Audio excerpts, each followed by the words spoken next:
we need to talk. Sometimes a song or an artist leaves an impression on you that lasts a lifetime. A melody is so catchy that you cannot stop humming it throughout the day, or a chorus that plays on repeat in your head. We all have moments that turn into memories, songs that leave lasting imprints like fossils in the ground. I have 3 artists who have done this exact same thing for me. And the first one is none other than Jermaine, or more famously known as J. Cole.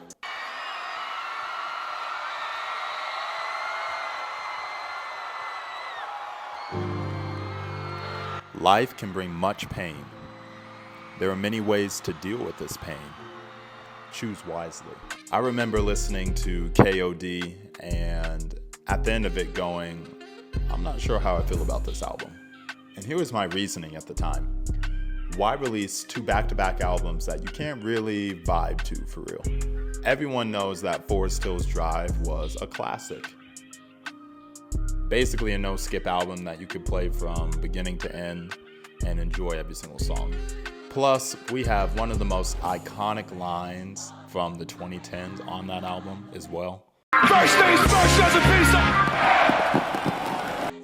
However, as I grew older and listened to KOD again as an adult, I realized that the entire theme of the album was delivered in the intro track. Life can bring much pain. There are many ways to deal with this pain. Choose wisely. You see, at least for me, I did not fully understand what J. Cole was trying to reveal to his listeners. He was relating to them in one of the most vulnerable ways that you can, through pain. You see, pain is a universal experience that everyone has to go through.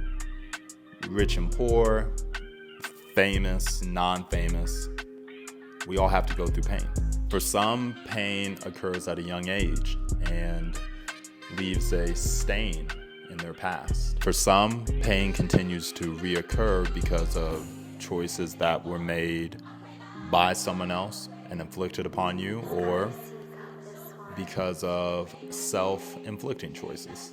J. Cole continues to say that we all medicate our pain somehow. Some choose real medication, aka antidepressants, therapy, to name a few, while others choose homemade remedies, weed, oxy, replacement addictions. Regardless of what you choose though, we all must understand that medication has side effects.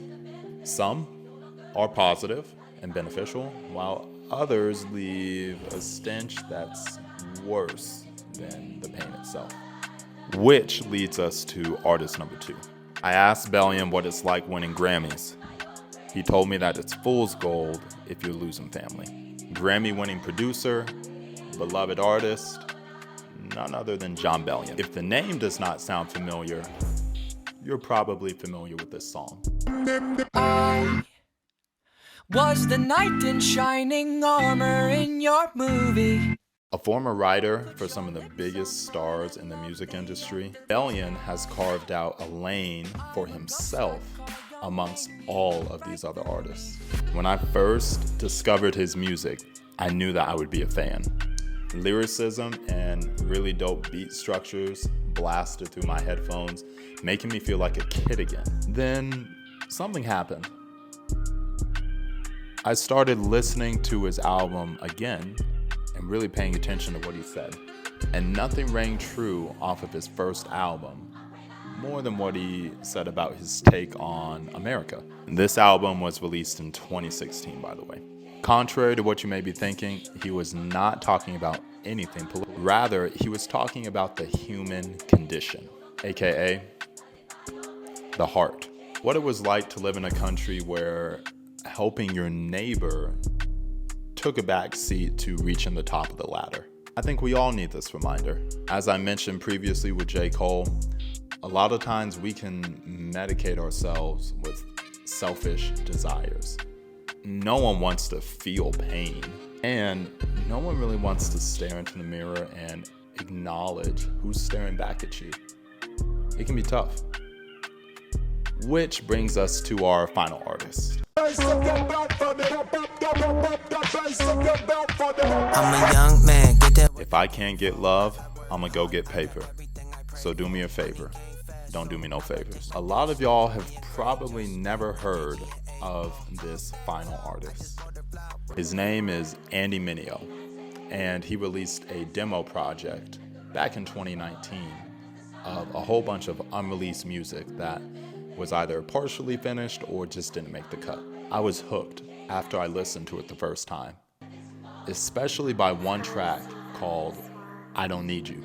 You see, for most of my life, I've had this attitude and this mindset of not needing someone else to help me out. This do-it-myself attitude helped develop the competitive drive and spirit that I have now when it comes to basketball. However, it also made me rely on a medicine that was hurting me more than helping me. You see, going through things on your own can only last for so long. Buckling up your bootstraps only lasts as long as the weight you're carrying does become too heavy that those straps break. I started to realize that holding on to all of this stress and anxiety was really just causing me more pain. This is why I knew so many people in my life who turned to vices that were merely just ephemeral.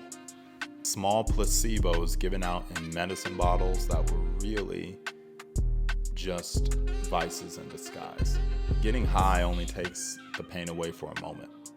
Running away only delays the inevitability of having to feel that heartbreak. The theme of this video is simple. What will you do when pain comes? For a large part of my life, I ran to vices that were addictive or just ran away entirely, hoping that the pain would somehow subside. But I refused to ask for help. But I no longer want to run, and neither should you. In the Bible, it talks about something called a balm. The definition of a balm is a fragrant ointment or preparation used to heal or soothe the skin. When it's talked about in scripture, however, there's a deeper meaning. A balm refers to a deeper healing, one for the soul, that deep-seated pain that cannot be taken away with ephemeral pleasures. The challenge for us today is to seek out the true medicine that can really heal you. One that sticks with us and heals us in our weakest moments in our human condition, and one that isn't afraid to ask for help. Ask for that balm today. Healing is a lot better than brokenness.